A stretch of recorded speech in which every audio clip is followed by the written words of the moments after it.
Europe 1, le journal de l'écho. Toute l'actualité économique avec Éric Le Boucher. Bonsoir Éric. Bonsoir Nicolas. Et la bourse, c'est toujours le yo-yo. Oui, le CAC 40 était monté assez haut aujourd'hui et puis finalement il est retombé. Il monte que de 0,73% à 4459 points. Il est retombé pourquoi? À cause des statistiques d'emploi aux États-Unis décevantes, on l'a dit dans le journal. 142 000 emplois créés en septembre seulement contre 220 000 attendus.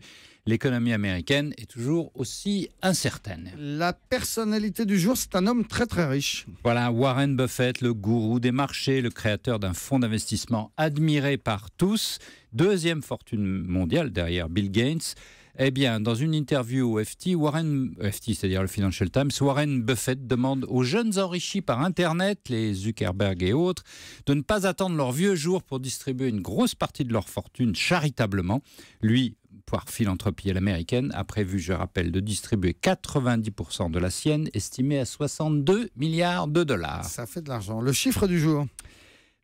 256 000 salariés, c'est le chiffre recensé par Pôle emploi au régime spécifique des intermittents du spectacle, en hausse de 0,8%. Alors ça ne va pas faire les affaires de l'État, qui l'an dernier avait dit, devant le conflit au sein de l'UNEDIC concernant ces intermittents, avait dit qu'il allait en prendre une partie de la charge pour lui-même au nom de la culture, de la défense de la culture. Mais visiblement, la note devient de plus en plus salée. Le fait du jour, Éric Le Boucher, c'est la courbe du chômage qui va se stabiliser à la fin de cette année. Cette fois, ce n'est pas François Hollande qui le promet, c'est le très sérieux INSEE qui l'annonce. Ben oui, depuis le temps que les Français l'attendent, depuis le temps qu'en effet les hommes politiques le promettent. Voilà donc que l'Institut national de la statistique et des études économiques, très sérieux comme vous dites, et indépendant, estime que l'économie française crée en ce moment suffisamment d'emplois pour équilibrer les offres et les demandes. Alors donc, la courbe va se stabiliser là, à la fin de l'année, pour s'inverser enfin au cœur de l'hiver qui vient. Alors comment on explique ce miracle?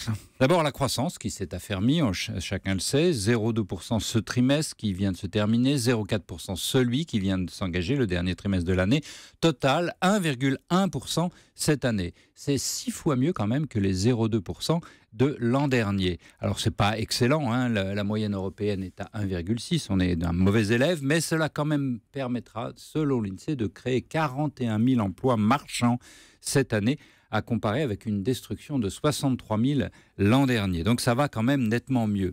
Ce miracle s'appelle CICE, le pacte de responsabilité, etc. Le coût du travail a baissé de 6%. Il est donc moins coûteux de créer des emplois. La croissance, dit l'INSEE, est plus enrichie en emplois, comme elle dit dans son jargon. C'est-à-dire que pour la même croissance, on crée plus d'emplois.